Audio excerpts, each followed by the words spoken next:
अस्सलाम वालेकुम, कैसे हैं? उम्मीद करती हूँ ठीक होंगे, खैरियत से होंगे। आज की इस वीडियो में हम आलू करेले की सब्ज़ी बनाने लगे हैं जो कि बहुत ही मज़े की बनती है। तो चलो जी वीडियो स्टार्ट करते हैं और बनाते हैं हम मज़ेदार से आलू करेले।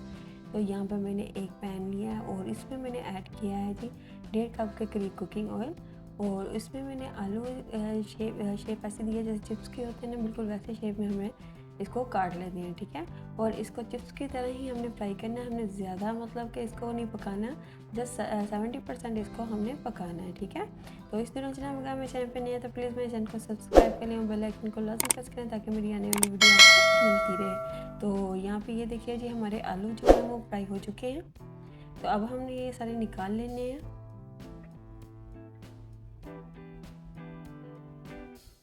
ये बहुत ही आसान है, बहुत ही मज़े की बनती है और जो करेलों की कड़वाहट है कैसे दूर करते हैं, ये मेरी भी वीडियो चैनल पे ऑलरेडी मौजूद है। आप वहाँ से देख के इनकी कड़वाहट दूर कर सकते हैं। बहुत ही आसान मेथड है और आपके करेले बिल्कुल भी कड़वे नहीं बनेंगे, बहुत ही मज़े के बनेंगे, ठीक है।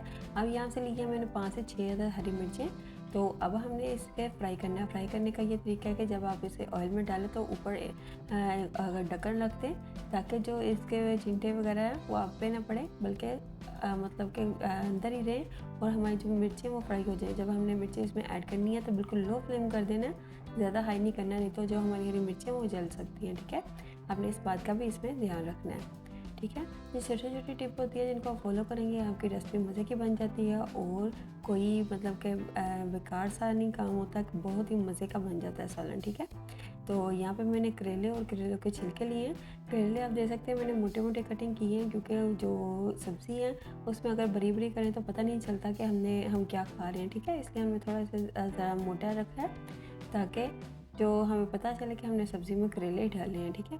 तो यहाँ पे हमने इसको फ्राई कर लेना है और फ्राई मैंने यहाँ पे डार्क ब्राउन किया है, क्योंकि जितना ज़्यादा हम इसको फ्राई करेंगे उतनी इसकी कड़वाहट ख़त्म हो जाएगी, ठीक है।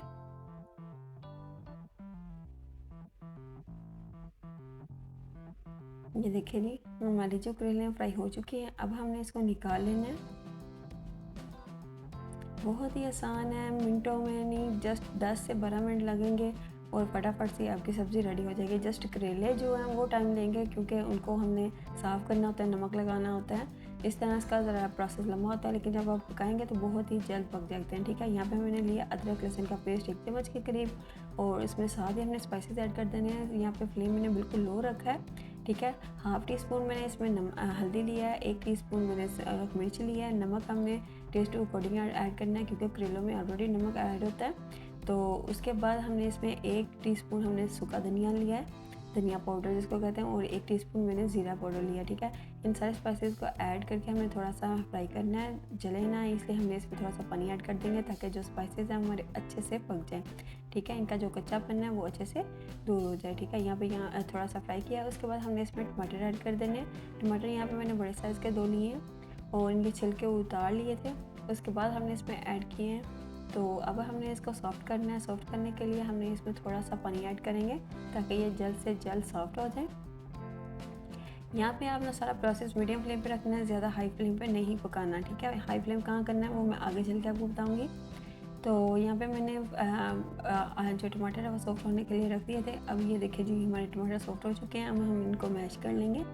हमने इसके थिक सा पेस्ट बनाना है, जैसे ग्रेवी तैयार होती है बिल्कुल वैसे ही हमने इसमें इसको रेडी करना है मसाले को।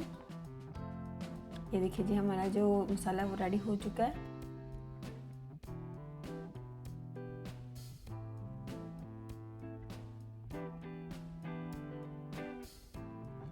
अब जी हमने इसमें ऐड कर देने हैं प्याज यहाँ पे मैंने 4 मीडियम साइज़ के लिए हैं, इसको बड़ी बड़ी एक सलाददार हमने काट लिया है, ठीक है। अब हमने इसका पानी जो है वो ड्राई करना है। जब प्याज से जो पानी रिलीज़ होता है उसको हमने ड्राई करना है, ठीक है। तो यहाँ पे हमने थोड़ी देर के लिए इसको कवर लगा के रख देंगे ताकि इसका जल्द से पानी रिलीज़ हो जाए, क्योंकि जो प्याज है हमने इसको खड़ा रखना है, हमने इसके जो मसाला है वो नहीं बनाना है, जस्ट हमने खड़ा खड़ा इसमें मसाला रखना है, ठीक है। तो यहाँ पे ये देखिए जी पानी निकल आया है प्याज का। अब हमने यहाँ पे फ्लेम हाई कर देना है और इसका सारा पानी ड्राई करना है, क्योंकि अगर हम पानी ड्राई नहीं करेंगे तो हमारे जो करेले हैं वो कड़वे भी हो सकते हैं, ठीक है। आपने इस बात का भी यहाँ पे ध्यान रखना है। तो यहाँ पे ये देखिए जी हमारा जो पानी है वो बिल्कुल ड्राई हो चुका है और ऑयल निकल आया है सब्ज़ी से। तो अब हमने जो चीज़ें फ्राई की थी वो ऐड कर देंगे। यहाँ पे मैंने जो आलू फ्राई किए थे वो इसमें ऐड करेंगे और अच्छे से इसको मिक्स कर लेंगे। साथ साथ हम मिक्स करते जाएंगे ताकि जो मसाला है वो अच्छे से सब्ज़ी को लग जाए, ठीक है। तो अब इसके बाद हमने इसमें ऐड कर देने हैं करेले जो फ्राई किए थे और अब इसको भी अच्छे से हम मिक्स कर लेंगे। मिक्सिंग हमने अच्छे से करनी है और आराम आराम से करनी है ताकि जो सब्ज़ी है वो बाहर ना गिरे और बिल्कुल अच्छे से मिक्स हो जाए। ये बहुत ही मज़े के बनते हैं, आप यकीन करें जिनको नहीं पसंद वो भी बड़े शौक़ से ये खाएंगे, ठीक है। उसके बाद हमने इसमें ऐड कर देनी है जी हरी मिर्चें और इसको थोड़ी देर के लिए कवर लगा के रख देंगे। 6 से 7 मिनट के लिए हमने कवर लगा के रख देना है क्योंकि इसमें पानी डालने की ज़रूरत नहीं, प्याज में ऑलरेडी थोड़ा सा पानी था और वो भी इसी में ऐड हो गया। और उसके साथ हमने जब से इसको स्टीम दिया है 6 से 7 मिनट के लिए इसको पकाया तो उसमें ये अच्छे से पक चुकी है सब्ज़ी, ठीक है। ये देखें जी कितनी ज़बरदस्त बन चुकी है। अब हमने इसमें कोई मसाला नहीं ऐड करना, जस्ट जो मसाले ऐड किए हैं उसी से ही हमारी जो सब्ज़ी है वो टेस्टफुल हो गई है और खाने में बहुत ही मज़े की लगती है, ठीक है। तो अब चलते हैं जी फाइनल लुक की तरफ। ये देखिए जी इसकी फ़ाइनल लुक। उम्मीद करती हूँ आपको मेरी छोटी सी वीडियो पसंद आई होगी। अगर पसंद आई है तो लाइक शेयर और कमेंट ज़रूर कीजिएगा। अपनी दुआ में याद रखिएगा। अल्लाह हाफिज़।